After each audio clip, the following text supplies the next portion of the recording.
আবার কেডা ফোন দিলে?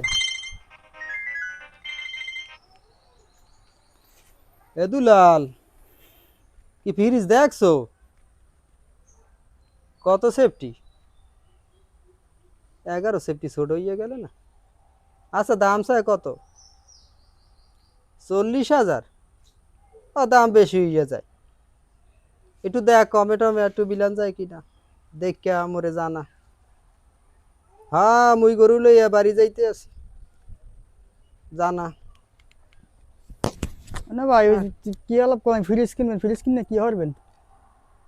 কইয়েন না ভাই, ফ্রিজ কিনতে আসি। মোর তো ফ্রিজ একটা আছে, এখন একটা হ্যাঁ, ডিপ ফ্রিজ কিনতে কইছি। ওই দুলাল গেছে বাজারে, ওই গরু কিনছি, কোরবানি দিম, তা হ্যাঁ। গোস্ত রাখতে এই হইবে। দেখো এখন ফ্রিজের আহার লইগা এই ফ্রিজ কিনা পাঠাইছি ফ্রিজ কিনতে। আর হ্যাঁ। দেখি কি আর। তো ফ্রিজ কিনে কুরবানি দিয়ে গোস্ত রাখবেন ফ্রিজে, তো গরিব দুঃখী আত্মীয় স্বজনকে দেবেন না? এ কে কইছে আমি করে এই কথা, যে গরিব দুঃখী আত্মীয় স্বজনরে দিতে হইবে? হ্যাঁ ফ্রিজ গরু কুরবানি দিছি, মুই মুই খামু, আত্মীয় স্বজনরে গরিব দুঃখীরে দিতে হইবে কইছে কেটা? ওই আইলো কিছু লোকে কয় খাওয়ানোর লইকে, ওই একেবারে দেওয়ান লাগবে না। মুই ফ্রিজ কিনছি, পাঠাইছি। ফ্রিজ কিনে আনলে কুরবানি দিয়া ফ্রিজে রাখো। তো গরিব দুঃখী আত্মীয় স্বজনকে না দিলে কি আপনি কুরবানি হইবে? কুরবানি হইবে না কেডা কইছে? হইবে। এই দেখো অত ফাও ফেসাল পাইরেন না। গরু কি কুরবানি দেবেন না পালবে? গরু আনছি কুরবানি দেওয়ার লইগা, কুরবানি দিম। হ্যাঁ, কুরবানি দেবে, ফ্রিজের অর্ডার করিয়ে লাইছে। হ্যাঁ, এই কুরবানি দিয়ে গোস্ত সব ফ্রিজে থুই দেবে, আত্মীয় স্বজন ভাই ব্রাদার কারোই দিবেন না। আমি ফ্রিজে রাহুম না, কুরবানি দিয়ে আত্মীয় স্বজনরা দিমু না খামু, এ কি আমরা তো জিগামু? কাম থাকলে আপনি এই কাম। গরুর নিয়ম হইলে নিয়ম অনুযায়ী কুরবানি দিতে হইবে।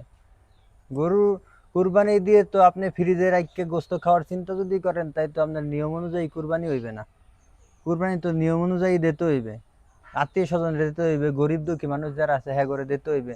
আপনি যদি এইভাবে গোস্ত ফ্রিজে রাখকে খান, তাহলে তো আপনি অন্য গরু কিনে হ্যাঁ পরে সবসময় ফ্রিজে রাখকে এই গোস্ত খাইতে পারেন। তাহলে তোর কুরবানি দেওয়ার আপনার দরকার হয় না। তো কুরবানি যদি দেন, তাই নিয়ম অনুযায়ী দেবেন, আত্মীয় স্বজনরা দেবেন, গরিবের হক আছে, হক অনুযায়ী এইভাবে কুরবানি দেবেন। আর কুরবানির সঠিক নিয়মটা কি চাচনি আপনি কোন তো? কুরবানির সঠিক নিয়ম, যাতে আল্লাহ রাজি খুশি হয়, মত অনুযায়ী গরিব দুঃখী আত্মীয় স্বজন যারা আছে সবাই গোস্ত পাইবে, এই হক আছে যাদের, হক পূরণ করতে হইবে। আর সহি নিয়তে কুরবানি দিতে হইবে, তাই লইলো কুরবানি আল্লাহ কবুল করলে করতে পারে। ঠিক আছে, আমি আল্লাহ যেমনে কবুল করে বা যেই নিয়মান কারণ আছে সবগুলা হয়, মাইনাই আমি কুরবানি দেওয়ার চেষ্টা করুম। আপনারা দোয়া রাখেন। ইনশাআল্লাহ। আর আমি কুরবানি দিমু, আপনারা আইসেন, আইসা ইনশাআল্লাহ দেখেন ইনশাআল্লাহ। যে কিভাবে সহিভাবে দিতে পারি। এটা আপনারা সামনে থেকে তদারকি করবেন, আমি সেইভাবেই দিতে চাই। আল্লাহ ভরসা, আমি দোয়া আর করি আল্লাহ কবুল করুক। ঠিক আছে। আমিন। আচ্ছা, আসসালামু আলাইকুম। ওয়ালাইকুম আসসালাম।